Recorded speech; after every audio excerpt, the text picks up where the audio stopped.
And as you started talking about how medication changed your life, I said the same thing to my sister that day. I said, is this how other people live? Because my brain was quiet for once. I had blamed myself for that truism that the systems are just not designed for me. I said, but if I can't speak, how will my children ever speak? I will not be silenced anymore. And I think that sort of diversity, it's very important also in, neurodivergent circles. Your silence will not protect you. Welcome to the Dear Dyslexic podcast, where lived experience meets real conversation. We shine a light on the stories that need to be heard, with honest and inspiring conversations with people of dyslexia and other neurodivergent conditions like dyscalculia, dysgraphia, ADHD and autism. The Dear Dyslexic podcast is more than just a show. It's a community, a space for connection and a movement to rethink dyslexia. Subscribe today and join us on our journey, one story at a time. I'm really excited to have our panelists on today. And just as I mentioned before, we are recording this as a podcast because my whole journey started with storytelling, and it was by giving other people a platform because we didn't have anyone talking about dyslexia 10 years ago. And so we started with stories. And so part of today is to do this podcast to share other people's stories. And it's such an honour and a privilege for me to be able to have a platform where we can bring lots of people together, but particularly these amazing three women today to share their stories around what life is like being late diagnosed neurodivergent. We're all late diagnosed in different ways. And so I think we should get started. Before we even do that bit though, I will just go from Nicci onwards. Just if you'd like to introduce yourselves. I'm Nicci Richman. I discovered that I was autistic and ADHD. The ADHD came first when I was 45, and that didn't quite fit the mark. I thought there was something a little bit more, and then learnt of my autistic diagnosis when I was 47. So I'm still learning, but where that all came from, as so many women, was through my daughter's journey. So when she was 10, she had what we later discovered was autistic burnout. At the age of 10, she couldn't return to school. So at that time, I did what I now know I do really well, and I did a deep dive, learnt everything I could, heard from her that she was a problem. I didn't like my child thinking she was a problem, so I looked into the neurodiversity paradigm, totally understood. And from there, I started my own business so that I could home educate her for 10 years and get her through till grade 10. So that home business was, it started as an HR consultant, but as I went along, I found that I kept attracting those clients who were entrepreneurs, who were ADHD, and ended up doing neurodivergent coaching, consulting for those businesses. And that's how I met Shay. So on LinkedIn, I'm grateful because I found a kindred spirit on there, and that's where we are today.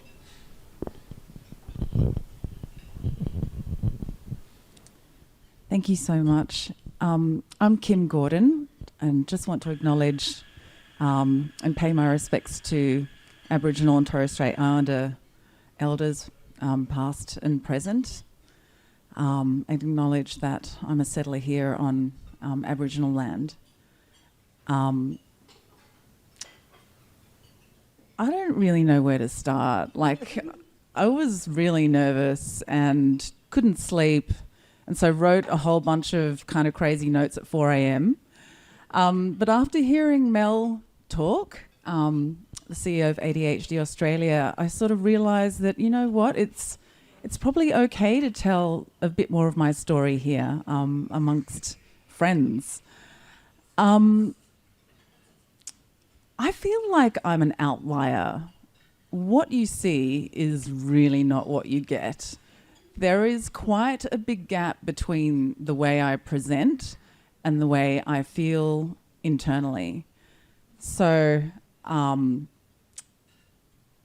come from a family with a sibling with some profound disabilities.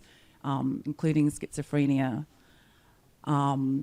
So I was the well person. And on top of that, I'm half Asian. So high-performing, high-functioning, performing monkey basically was my role in the family. And I think I've taken that to some extreme lengths. I have 4 degrees in different fields, including a doctorate and 2 master's degrees. I've worked across multiple sectors: government, tertiary education, not-for-profits, international development. And yet this whole time, I didn't know that there was other stuff going on. This has been a huge process of self-discovery, and there's more. It's constantly unfolding. I'm full of surprises. So my late diagnosis was very, very late. I won't say how old I am, but older than you'd think. And it was a typical story of women of my generation, my child, and when he sort of started to exhibit this kind of like on a motor-driven restlessness, and we started doing, these sorts of tests, and it's like I thought for sure that's my partner, that's not me.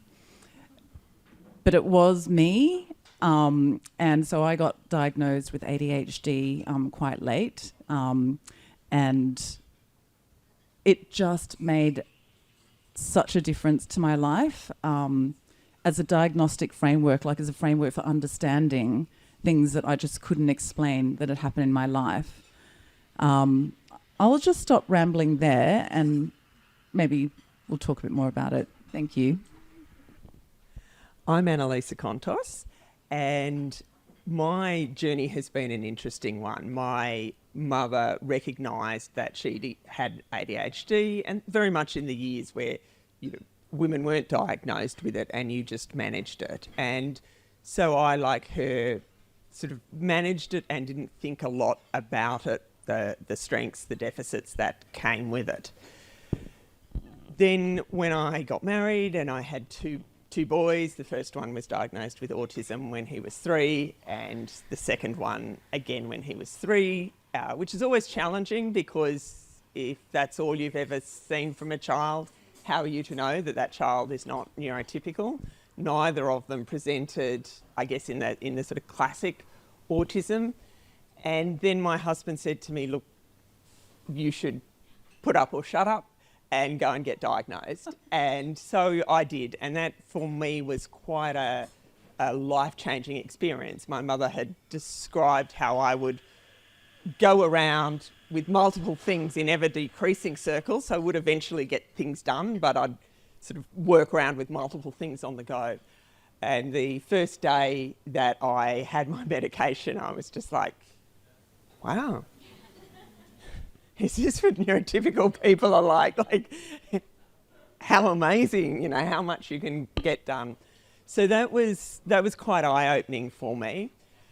And sort of working through those challenges, and I think there are so many challenges, and I'm sure we'll talk about this, but if you are in a neurodiverse family, you are actually carrying so much more weight and pressure on your executive function, because you're dealing with the family as well as your own needs, to navigate all these various pathways. I run an engineering company, which I set up because it was absolutely impossible to hold down a job, standard salary job, whilst navigating my boys' needs, and became, I guess, interested in the intersectionality between looking at where my boys might go, how the education system is not good at bringing them into areas where they may have skills that suit them, and our sector, which is the water sector, sitting there going, oh, we have a massive skills shortage. What are we going to do about it? And sort of saying, well, how can we bring these two conversations together? And so I organised a workshop in Sydney a couple of years ago, and that's where I was connected with Shay, and she came up and presented at that. And it was only following on from discussions on that day that the possibility of the fact I might be dyslexic came up. And I'm like, really interesting actually, because I got one spelling test right through primary school. And I'm like, to me, it's fascinating that I could get so far through life with no one raising that issue of dyslexia and, even reflecting not being diagnosed with dyspraxia, but the amount of effort that went into making my handwriting neat. That was the one intervention that I had when I think about, looking at neurodiversity. I'm like, I don't think that was the one thing I needed along the way. But that's been my journey. That's what's brought me here today. So I'll hand back to you to start.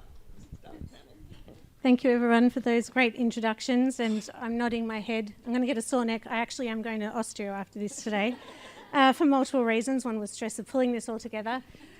So we've tried to stick to 3 topics because we know there's lots of things we could be talking about today. Perimenopause, lots of different things, parenting. And as you started talking about how medication changed your life, I said the same thing to my sister that day. I said, is this how other people live? Because my brain was quiet for once. And so it's, such an important conversation. And so the first topic really is around late diagnosis and how that impacts our identity and our career trajectory. And we will start with Kim, who had started that conversation already. So we're going to circle back to her for her thoughts initially. Thanks so much, Shay. Yeah, the late diagnosis, I did want to say the M word today, menopause, like perimenopause, menopause. I think it really broke me. And I'm not the same person that I was 3 years ago. And it just, the late diagnosis, it was all at that same time because I just couldn't mask anymore. I suppose that's what it was. And women's health is so under-researched. There's more and more evidence that menopause and the changes, estrogen loss and so forth that goes on in women is the equivalent to puberty. So it's as big a change on the body, and the evidence is still, yet to come out, but there's, strong correlations there. So I suppose for me, my life has definitely been in review the last 3 years since I found out about, ADHD. And for me, the feelings were grief, for such lost opportunities, relief, at finally having that explanatory framework for things that I had internalized, that overcompensation that I mentioned, the overperformance. And then, just the fact that not depression, not anxiety, not a whole bunch of other diagnoses and multiple medications, which just might have worked for a short time. I was depressed in my 20s, but not anymore. And it's but there was just no other explanation for this thing. And the fact that I've had 25 jobs in 27 years. Nothing could explain that in a satisfactory manner, because it's not as if I can't do it or I'm not competent, but I think there are structural factors in play, and I do want to talk about the intersectional factors that come into play here. So the late diagnosis, really sort of I had to rethink my whole identity and rethink my career, and it allowed me to, Mel or Tori mentioned, allowed me to have self-compassion where I only had self-blame. I'd blamed myself for that truism that the systems are just not designed for me. I feel quite emotional actually being here in this room and be able to say these things. So I'm still in the precariat. I have been in contract roles forever, and I guess with this diagnosis, it sort of makes me realise that it wasn't me being unable to do things. It was survival. It was having to move to create the situations where I could cope. Never having had sponsorship, never having had mentorship, never having a promotion, because I appear very, very competent, and I am, but I carry that burden, and what that burden has meant is I haven't been able to work full time since that diagnosis and menopause and a few other things. So yeah, it's really like it's a whole life shift. So thank you. That's. I'm so glad that you could say that, because it is hard. And I was thinking, yeah, we're not going to dodge that M word, because I'm sitting here sweating. But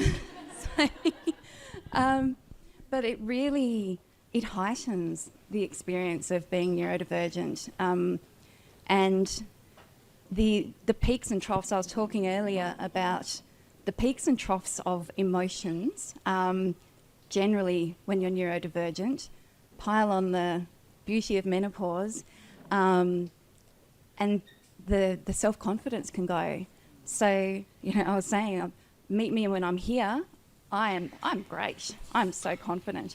But watch out if I'm down here, because I need the gold stars, like pile on the gold stars. So I think in terms of getting that late diagnosis, it's reaffirming. There's grief. There's confusion. I remember when I got my autism diagnosis, I was consulting to a occupational therapy organisation. They were so psychologically safe, and I told the business owner, and she said, "We're having a party."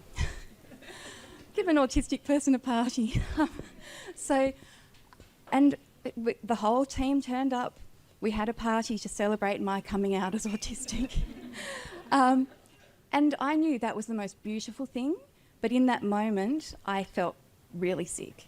And I suddenly went, I shouldn't be here, this feels wrong. Are they going to look at me differently? Are they going to still trust my expertise? It was just a whole lot of... And my sister at one stage, because somebody was weaponising my neurodivergence against me, and she said, perhaps you shouldn't tell so many people. And I said, but if I can't speak, how will my children ever speak? So it's really daunting. It's really empowering. But those emotions just are all over the place. Yeah. I definitely agree with the grief. I think there is a real process that's important to recognise that we go through, that reflection of how different my life might have been if I had sort of the opportunities, if I had been medicated earlier and able to be more organised, pursue things. Because I definitely, and I'm great at getting stuff done right now, but I really struggle to get it finished, whatever it is, any of those longer projects. And so needing to partner with people that can help me actually finally get it out. And so I think that is such a challenge. I think again, with the conversations around menopause, it's so poorly spoken about generally in terms of women's health. And even though I have some older friends that I am very close with, and we talk about it, I still really did not understand the experience that I was going through and found it extremely frightening. The fact that you lose words. I actually really worried that I had some sort of brain condition, because it was just, nouns, you know, what are they? Where did they go? So that can be really quite frightening as you're trying to navigate it. Definitely agree, sort of puberty 2.0. And then if you've got neurodiverse children, typically this is then happening at a time when they're doing puberty 1.0. You're dealing with that, and all the mental load that comes on top of that about the fact that they're being challenging to the system that's around there. So there's a lot more navigating school, navigating the NDIS, whatever those other navigational pathways are. And so there is quite a load that comes. And the challenge in you're trying to do that reflection and centering of yourself and understanding what it means, understanding how it explains the life that you've experienced. And then for me also thinking about, well, what does this mean? You know, some of this explains why I really struggle to remember people's names and link them with faces, but with an understanding of the diagnosis, how can I what structures might I be able to put in place now to help me, now that I have this view that it's not just like there's an underlying explanation for where I am, and what tools might actually be available to help me navigate that. Thank you. I've got so much to say and there's so little time, and it's not about me today. But that grief is really important, and that's how I ended up in hospital, was through grief. Grief that my life had fallen apart.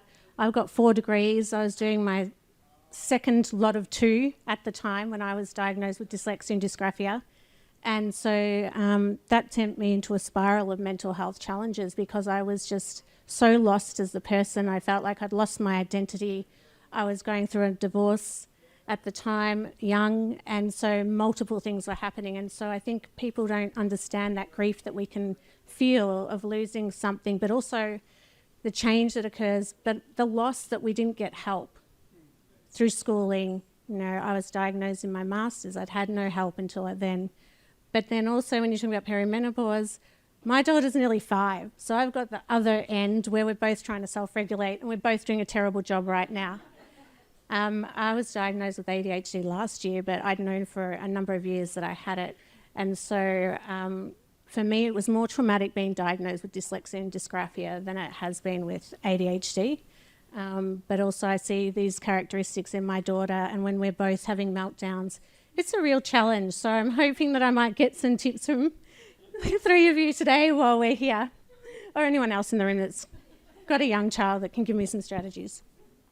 So a diagnosis, I think, is really important, and we know that it's a privilege to get access to diagnosis. It's extremely expensive. If you've got multiple conditions, that's thousands and thousands and thousands of dollars.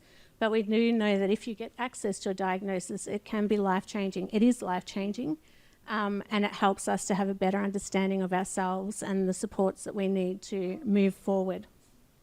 So I think in moving into this invisible disability, and language is different for everybody. We're trying to move towards neuroaffirming language, but dyslexia is classified as a learning disability, still a disorder.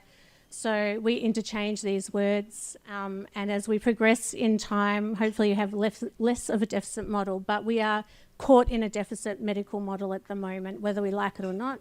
The term neurodivergence itself, we could have a whole conversation. I don't identify with that word. Many people do. It's brought a lot of people here today.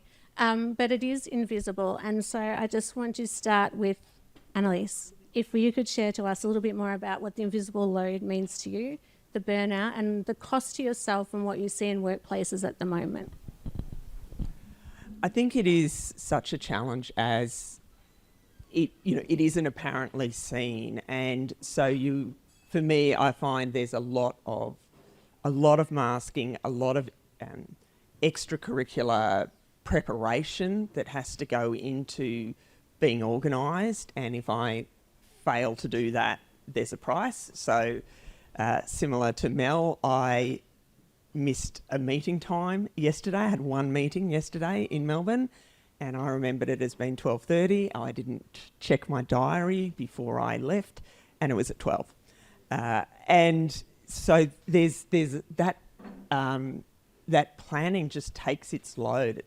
For me, it takes its load at the start of the day, that if I don't sit down, cross-check my diary, my task list, my emails, things just fall through the cracks. And then at the end of the day, the need to sit down and sort of go, did I get it done? And I find that can be really hard.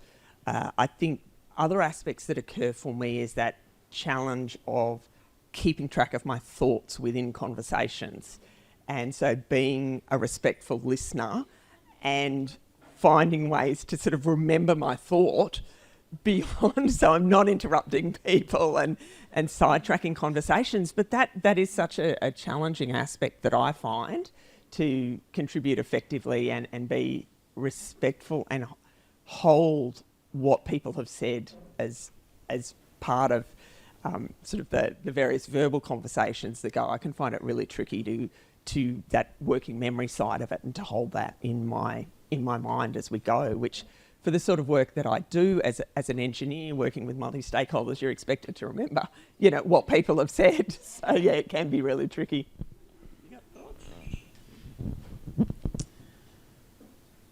What was the question? I have that on panels where you're just like... That's new. That's new for me. I mean, yeah, I do feel sometimes it's like I tell my partner, it's like I think I'm losing my mind. But the thing is, I guess, for me, the masking and the burnout and the overcompensation, it's like I have not been allowed to fail. I am not someone who is allowed to fail. And this is where I will bring in the intersectionality. It's like, you know, that compounding race, ethnicity, culture, gender, age, you know, that it compounds. And then the neurodiversity or neurodivergence was, something that just wasn't, it wasn't ever factored in. You don't look at me, or there's not very many women of colour necessarily that come out as neurodivergent. So this feels very risky to me. But I just decided, you know, I will not be silenced anymore. And I feel it's time that I had a voice, because I do have some experiences that... I had a life-changing experience last year, actually. I started saying yes to things and leaning in. It's like, what have I got to lose? You know, I've tried everything. So I gave a speech at Women of Colour Melbourne, and it was the first time I felt seen and recognised and believed. And I think that sort of diversity, it's very important also in, I guess, neurodivergent circles. And that's still a diversity issue that needs to, you know, it needs more attention. So I think that those sort of structural issues where there's multiple compounding kind of factors, particularly in workplaces, that mean that some people are more scrutinised, are more penalised more harshly, who don't get support or who are overlooked.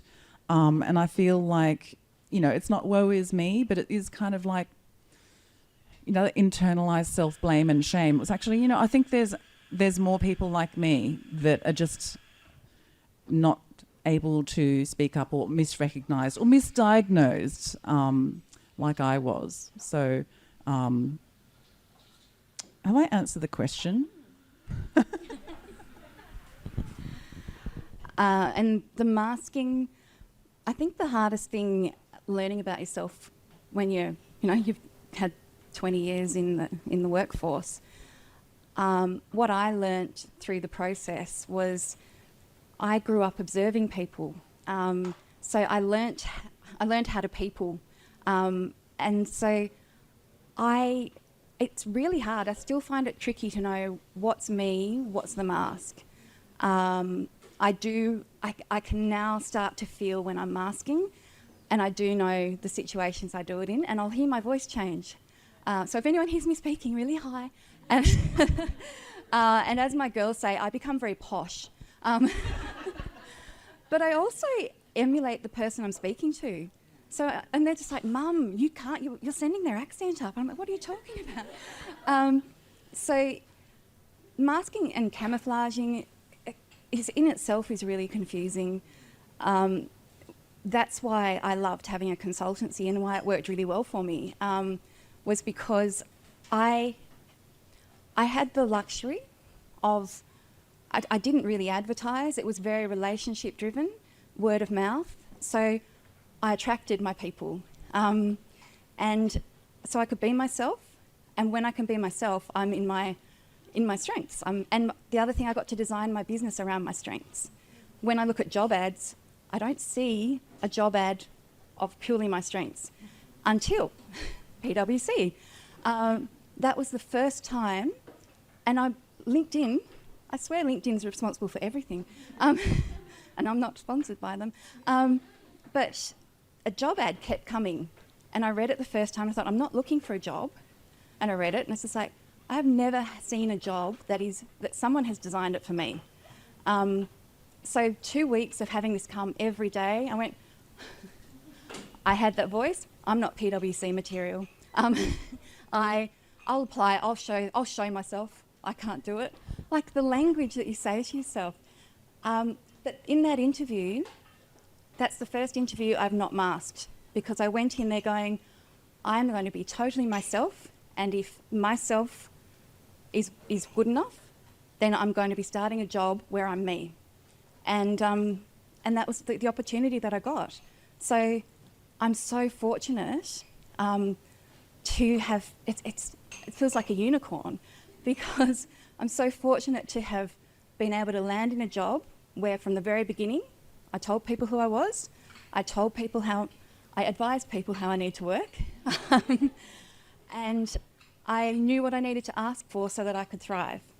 It's not saying it's perfect, no role is perfect, there's still challenges, but being able to turn up as yourself is a real hurdle that I was able to remove from that one.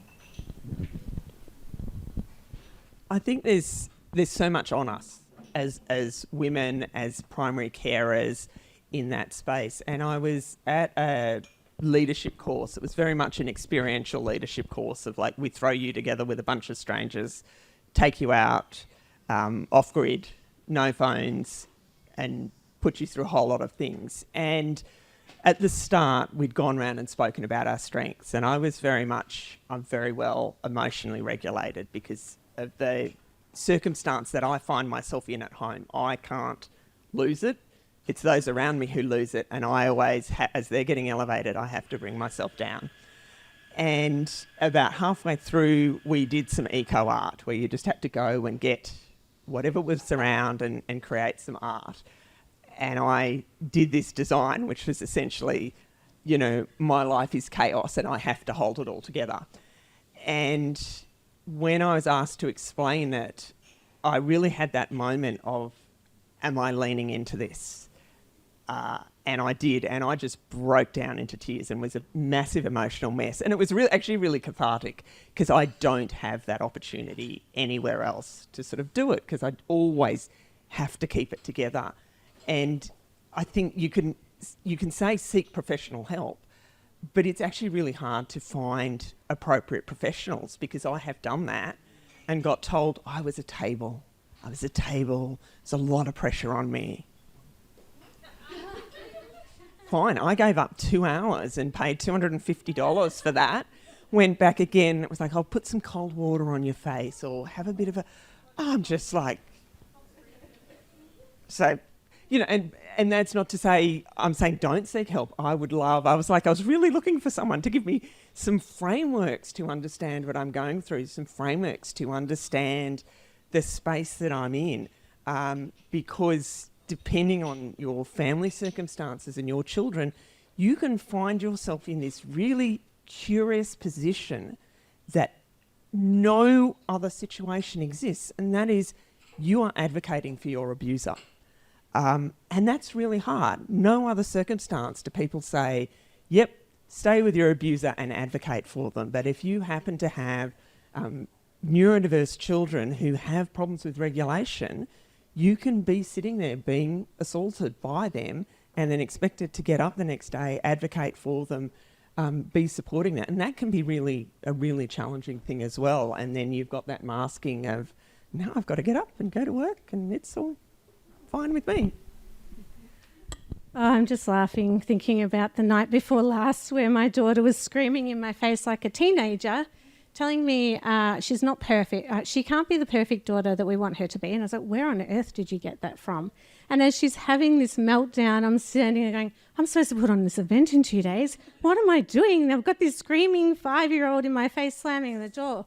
And so then you have to put on, get up, get dressed, and keep going. Write your presentation at 12 o'clock at night. Nicci and I texting each other, are you still awake? Are you still awake? At Rethink Dyslexia, we are doing things differently. As a global leader in creating inclusive environments for adults with dyslexia, our commitment is to provide individuals with opportunities to live healthier, happier, and more connected lives. Through our range of tailored services, including coaching, learning and development programs, consultancy, and training, we're helping dyslexic individuals, businesses, and organisations to better understand and support their dyslexic employees. So if you're looking for insights, inspiration, and expert advice on dyslexia and how you can provide inclusive practices and environments, then head to rethinkdyslexia.com to find out more. or book your free consultation today. And that invisible load is huge. We don't recognise the exhaustion and the mental fatigue that is linked with being neurodivergent. The amount of times I make mistakes and have to fix them that people don't see. I was told by a psychologist recently, outsource just as much as you can. I said, okay, that's great. One, you've got to afford to outsource. But two, I was like, okay, so I'm going to start ordering meals to be delivered because I find it really hard to organise dinners.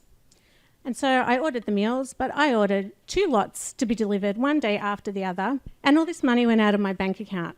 It's like, what the hell's happened here? And it's because I hadn't read it properly and I'd misread the dates. So while I was trying to outsource to reduce the stress and the mental load, I then had to spend hours trying to fix the fact that I didn't need 6 lots of dinners being delivered a day after each other, and I'd like my money back.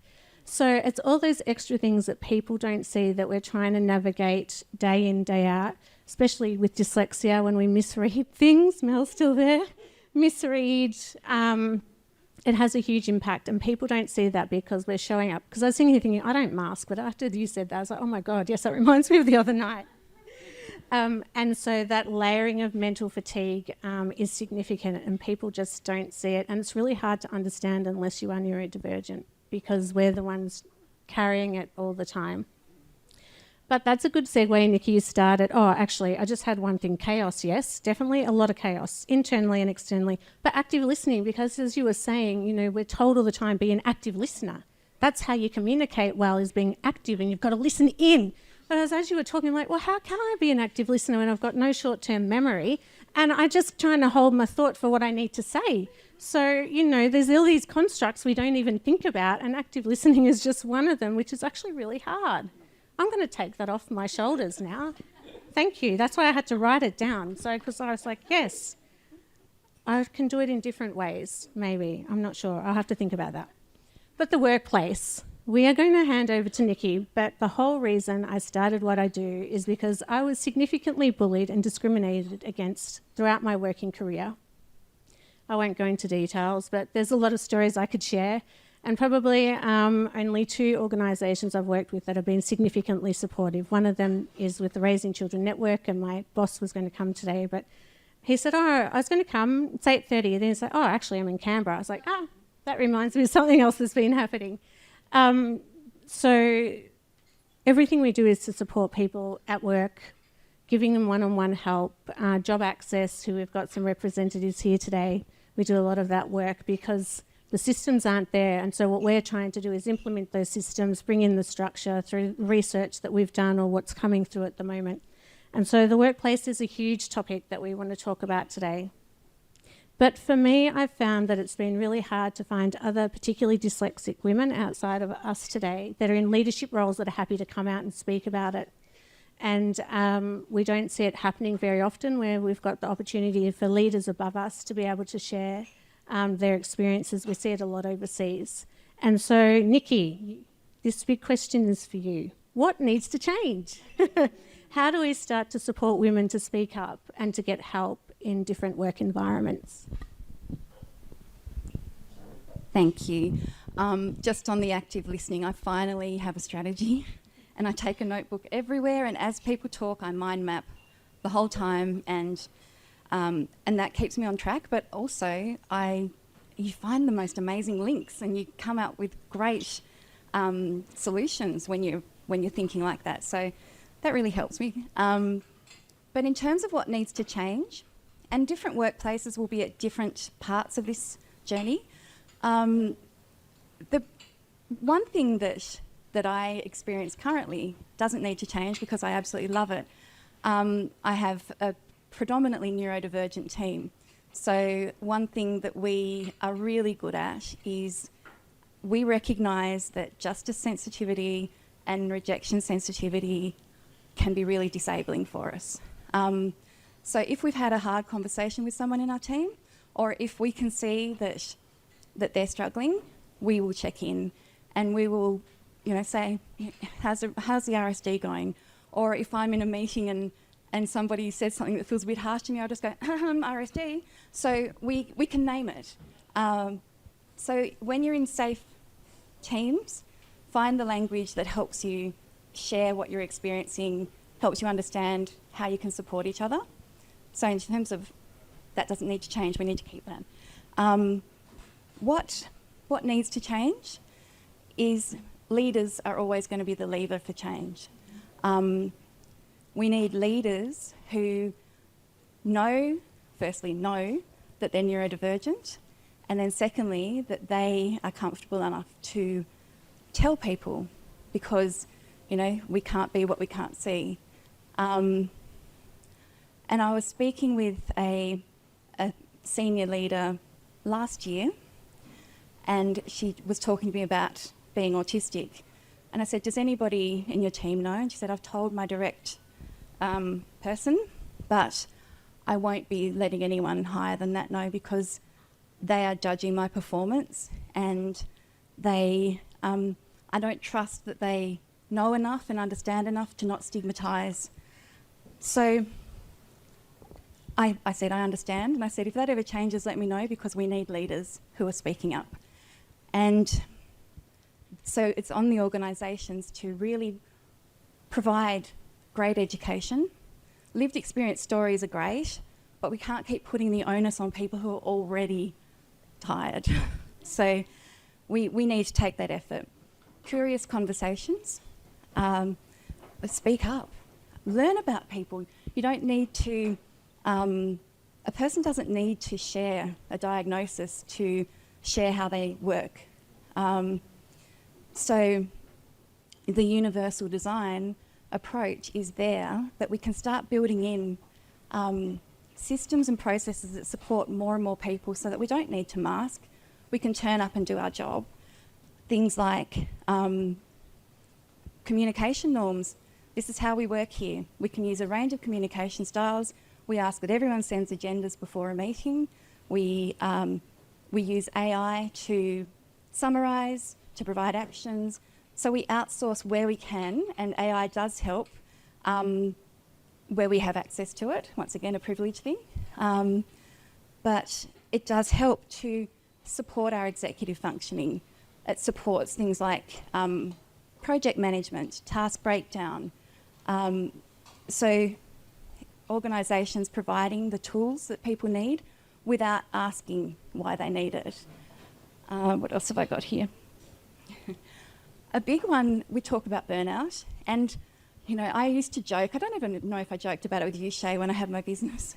Have we scheduled our burnout for the year? Because we know it's going to happen, but we don't want to get to that point. So organisations that look at output, not time. So 9 to 5, if I'm told to work 9 to 5, I'm not working 9 to 5. I need to have the autonomy to choose when my brain works best, and having organisations that recognise that don't penalise you if you're working on a weekend because your brain has suddenly gone, I'm doing amazing things right now, don't stop me. So allow the output. Have a belief that we will meet that output, and we'll do it really well if we're allowed to do it in our energy cycles. Role clarity, that has always been the hardest, one of the hardest things. If you don't clearly define the standards, you don't give me strong KPIs, you don't provide definitions of what things mean, I'm going to struggle. I won't have the context that I need, and I won't feel empowered to do my job. I once coached an autistic physiotherapist, and I always start, when I'm talking to leaders, I always start with the question, what are their strengths? What do you see that they're doing really well? Because they're coming with a negative mindset, they're going to be performance managed. Whereas when I say, what are the strengths? What are we seeing that are just blowing you out of the water? And it switches the mindset to, this person is really valuable, what can we do to keep them? So with this person who was sent to me, he was technically brilliant. Couldn't fault his work, but he was sent to me because he didn't have a good bedside manner. The first thing I said to him was, what does bedside manner mean? And he said, I don't know. And so we just went, let's define it. So then we defined it, and we built it into his job description. And then we talked about, I love social styles because it's always helped me.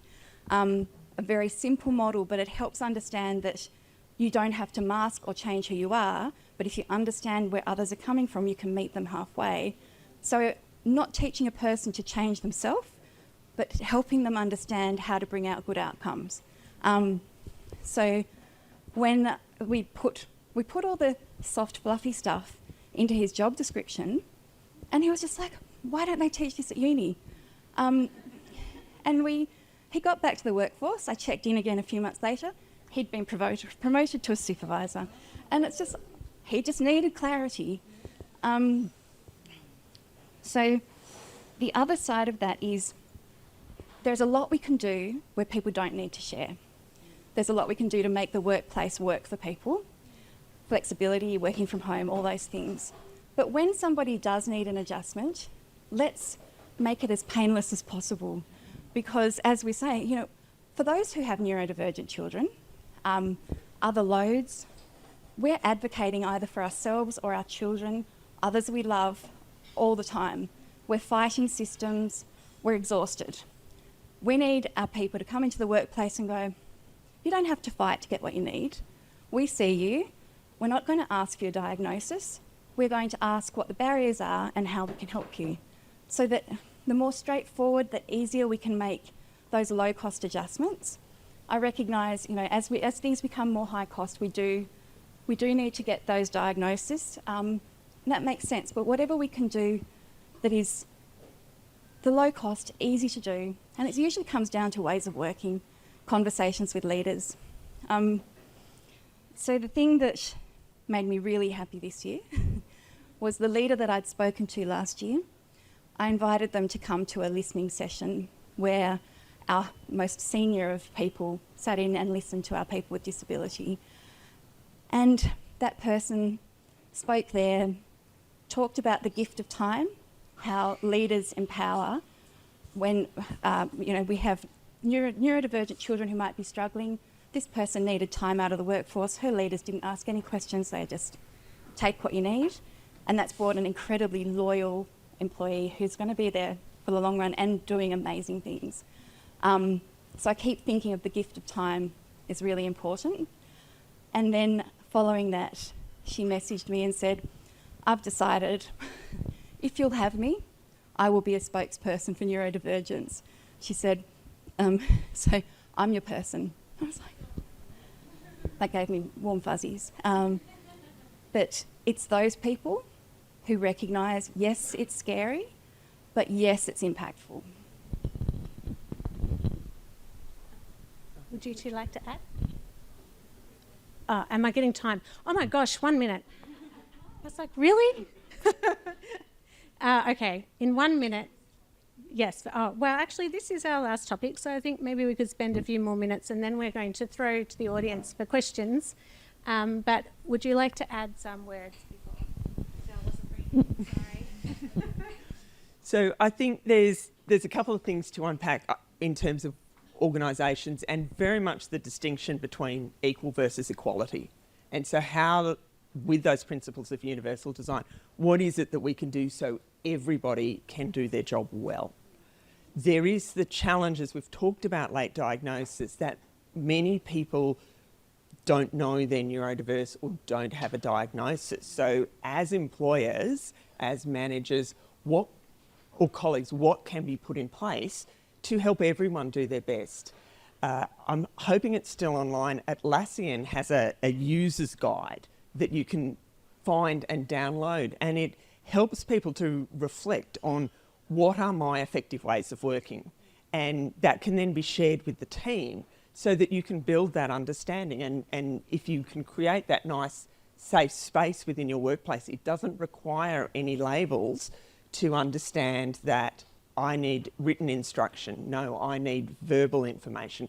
That can be really valuable in helping people to understand sort of what's working and how the team works. So there is, I think, quite a spectrum in how we support it. But as you move up, yes, there are costs that are associated with providing apps or things like that. And there's that challenge for the organisation to navigate. well, how can we help these people be effective? Because they need that app that will help remind them, that will tell them, I haven't used it, but there's an app called Boomerang that sort of reminds you when the emails that were supposed to come back with replies haven't come back. So, you know, can help with that sort of mental load. So there's lots of things around, but then you've got to navigate through your corporate structure and IT about why do you get that and no one else does. So that, yeah, for me, that takeaway is equal versus equality, and how we build effective teams, whether you're diagnosed or not, so everyone is working, and also acknowledging that what works for some does not work for others, and that is challenging as well. Well, you've both covered so much ground. I do have a couple of things to add. So, you know, the prompt was, what should leaders and HR stop doing immediately? And for me, the no-brainer was make an effort to employ people who don't look, think and act just like you, that don't have the same experiences as you. Because what I've noticed, you know, working across multiple sectors, is that the Australian job market and, you know, workplace culture is very conservative, and it's really important to sort of think about what gets rewarded by these systems. So I see a lot of hiring, and this puts a stop onto all sorts of diversity, cultural diversity, racial diversity, neurodiversity, a whole bunch of things. And what that leads to is this hemorrhaging of talent. Another thing that I'll add there is don't penalise people who don't have a linear narrative. So a lot of people, you know, well, like myself, you know, have these sorts of interrupted careers, and there's always a hidden story there. And it's been a real challenge for me making sense of my narrative, because there is a sense to it. But, you know, I guess this sort of one-size-fits-all kind of some very narrow expectations and blinkered perspectives, you know, that sometimes can prevail. It is definitely worth thinking about assumptions, you know, that underpin things ranging from recruitment through to retention of a diverse range of people. So, you know, what I've seen is that conformism and consistency, linearity, depth, these things get rewarded. So I'm a breadth person, and this is what the ADHD really sort of made clear to me. It's like I've always been like this. I'm like across multiple areas, and then I came across this thing on LinkedIn, the M-shaped person. I'm an M-shaped person. I have multiple specializations, multiple depths, and that is penalized. It is seen as lacking focus or not having a clear narrative. The other thing I guess I wanted to mention there is this idea of, you know, this recruitment for cultural fit. And that is a huge penalty for women of colour, people of colour, and neurodivergent people, for example, because it's sort of like, for most of my life, since university, I've been told I don't fit the profile. I don't fit the narrative. I'm an outlier. I don't look a certain way. So, like, I was second in line for a university medal but didn't fit the profile. I don't fit the profile of a consultant, though I act like an internal consultant often because I'm a problem solver and a doer. So there's a whole bunch of things that, you know, you can take away from that. So I guess for people leaders, it would be to consider how to fit the role to the person rather than the other way around. And that goes back to that conversation about accommodation and how, you know, it's up to the individual to fit and contort themselves and squeeze themselves into a little box, and probably the box doesn't even have the right label on it in the first place. And then, to recognise what institutional systems are designed to reward and how non-conformity and difference is punished and policed. Let's think about Grace Tame being labelled as difficult, right? This is policing. This is policing non-conformity and difference. Think also about how merit and narratives of merit and assumptions about who fits a particular job and who jobs and systems are designed for, often not migrants and neurodiverse people and disabled people, a whole bunch of things. So it's that sort of diversity factor, and what you see coming out of that as a result is a lot of siloing. So you need people with breadth to be able to talk across the silos. You know, you need people with generalisable and transferable skills. So I'll just stop there. Thank you. I'm getting lots and lots of signs that I am reading now. Before we wrap up and just open it up for questions and then a final little bit of networking, we are on time to finish at 11, so that's good, if not earlier. Just the costs. So we know that if people have a diagnosis, they can access JobAccess, and that the cost of those tools and resources that people need are at no cost to individuals and no cost to the workplace. So there is a lot of government support. It's the only support we have as adults that are ADHD and dyslexic, unless you're on NDIS. And so if you don't know about JobAccess, please go and have a look at it. There's some brochures here, but you know, these tools and supports are free and it's very low cost, and there's no reason why anybody should not be allowed to access them. It's our right to be able to access these tools in the workplace so that we can work to the best of our ability. And I won't go on because I'll go on a tangent. So first of all, I just want to say thank you for giving your time, your expertise and your knowledge, because it is exhausting talking about our stories and rehashing all the time. There is, I think, a bit of a grief that's attached to that as well. And I just appreciate that you've been able to come and join us for International Women's Day. And I would just like to hand over, Helena is going to, well, we're going to get her to hold the mic, but we can't take the mic around. But if anyone wants to speak, maybe if you just stand up and introduce yourselves. Oh, we've got Beth, and then are you able to, yeah, if you, and sorry, Troy, do you want to come up as well in case people have questions for you? Hello.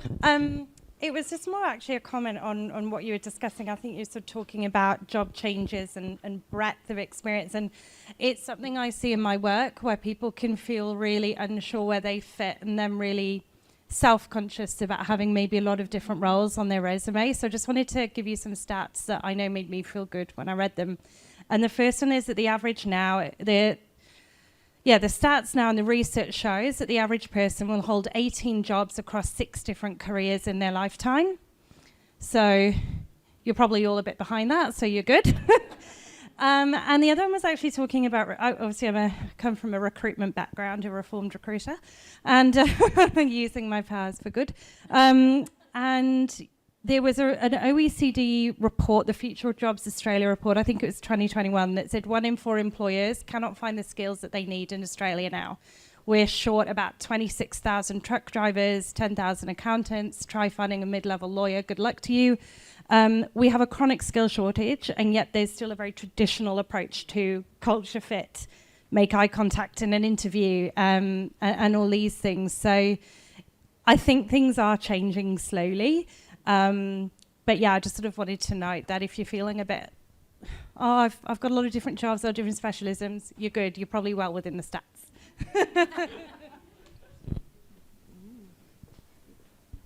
That explains all our careers, all our degrees, I should say. Should we bring the microphone over here? It's a bit weird coming up. Yeah, sorry. You could have just stood there, but thank you. I feel like my voice would have projected.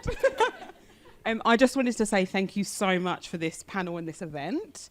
I come from England and I've been here for about 13 years, and I was diagnosed at 18. I'm now in my 40s. But when I came here, I couldn't find anything to support me. And I felt really lost. And I think when you mentioned about masking, I realised I'd done that for quite a long time, despite the diagnosis, to fit in.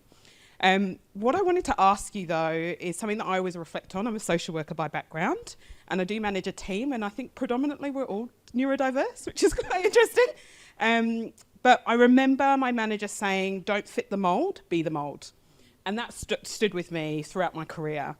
But I always think about my younger self and the message that I wish I'd given to my younger self in primary school, in secondary school. So I ask you, what was your message to your younger self, having had a diagnosis later on in life? Thank you. Oh, and we don't want to cause a OH&S risk. I think that is such a fantastic question. I think it's about embracing and understanding the positive that it gives you and embracing that. And it's very difficult. And I know we've spoken about, there's a narrative around the superpower that comes with it. Some may feel that, others may not feel it at all. But to check in with the people around you, that can actually help you understand what the strength is. And so when I was on this leadership course, and it was very much about feedback and giving and receiving feedback and being able to do that, both strength and improvement, and people went, "Oh, you have so much energy. I love the energy that you bring." And I was like, oh okay, I'd never really thought that was my thing. I didn't realise you guys didn't have that. So I would say to my younger self, find that out from those around you. That will really help set you with that strength and help you find the areas where you will succeed well. 1 minute. We're going to do short shouts. So what comes to mind for me there is a poem by Audre Lorde, who's black feminist activist, and it really struck a chord with me. And she said, "Your silence will not protect you." And I was silenced and I kept silent for a long time and I maintained that silence. But now, finding my voice, I'll tell my younger self, speak your truth, though your voice may tremble. And know that you are not alone. And when you speak your truth and when you find your voice, others will emerge. So, little Kim, you're not as alone as you think you are. I always get stuck on that question, but at the beginning of this year, my leader sent me a beginning of the year present, which was a fidget toy, and a list of dear, kind, caring, compassionate, intelligent Nicci. And I phoned her up and I said, "Intelligent?" And she went, "Yeah." And I said, "I've never considered myself intelligent. My whole childhood, nobody told me I was clever. I would never have put myself in that category." And she said, "Gosh, I would think of you as, quite almost academic." And I was like, this is... So I would tell my younger self that you are clever. It may not be seen in the ways that people expect, but you are clever. Hello. I would always tell my younger self that people don't care as much about the things that you care about you, that you think they do. Because I think I spent so much time worrying, especially high school, that I was being judged, or people don't care. People are running their own race. They don't care about these things that I'm worrying about. I put so much pressure on myself for no reason. But I always tell my daughter now, and I'm trying to drum it into her, and she's getting it very slowly, but it's been really a fun journey. It's you can do hard things. Even if that thing is not hard to somebody else and it's hard to you, you can do it. We get to define what's hard for us, and we can do those things, regardless. We have to do it in a different way sometimes, but we can still get it done. And we do that we do it every morning at school drop-off, because she hates school drop-off. And we go in, and she's like, "Mum, I don't want to go today. I feel sick." I said, "No, you don't feel sick. It's a hard thing, but you can do it." And she's like, "I can do hard things." And we might have to do that 4 or 5 times before she goes in the door, but we can do it. Thank you. Mel's just posted to her younger self. She would say, "Harness your greatest superpower, the power of resilience, bounce back." And you, I can't see the bottom of it. Sorry, Mel. Can you say the end bit, Mel? I can't read it. Oh, no, we can't hear you. You're on mute.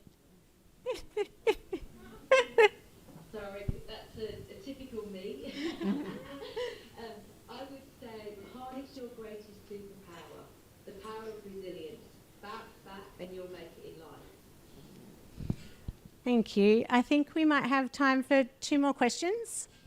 Would you like, you can stand there if you'd like, or we don't make you stand at the front. I just wanted to say thank you so much for sharing the stories, being so open and vulnerable with us. It's been amazing.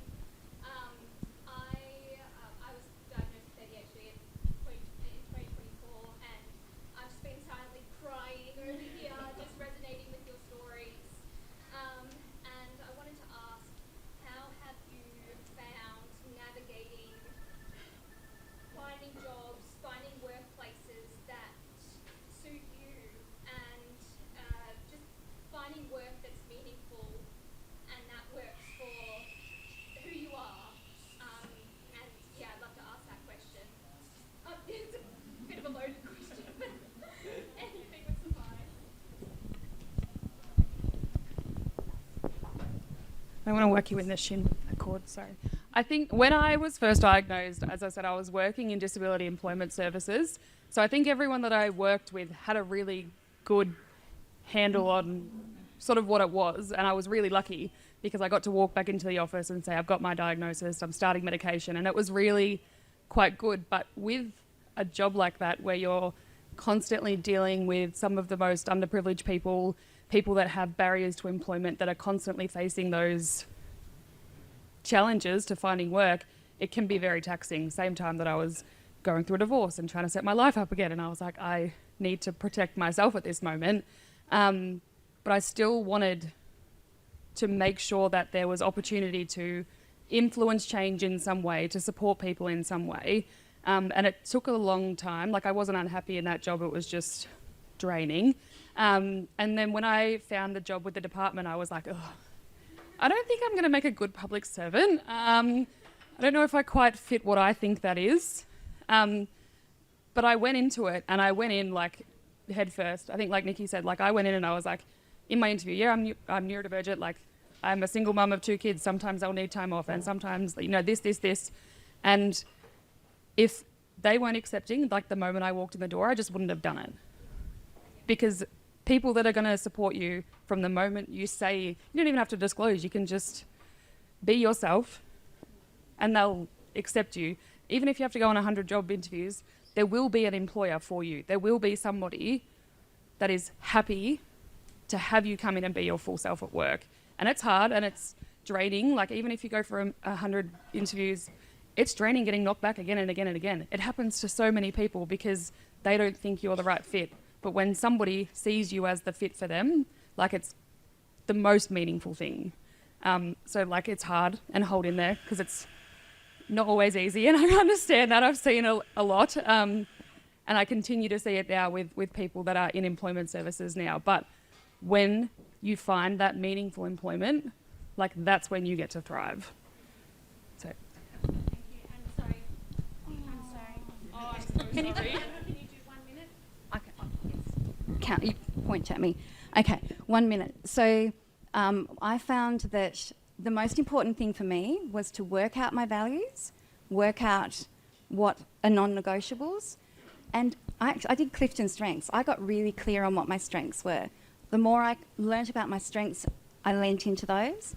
What I also found was that as the thing that I could do really well in my early career, if something wasn't working for me, if I was bored, I was lucky enough in my first job to be in the government, to have other places I could go.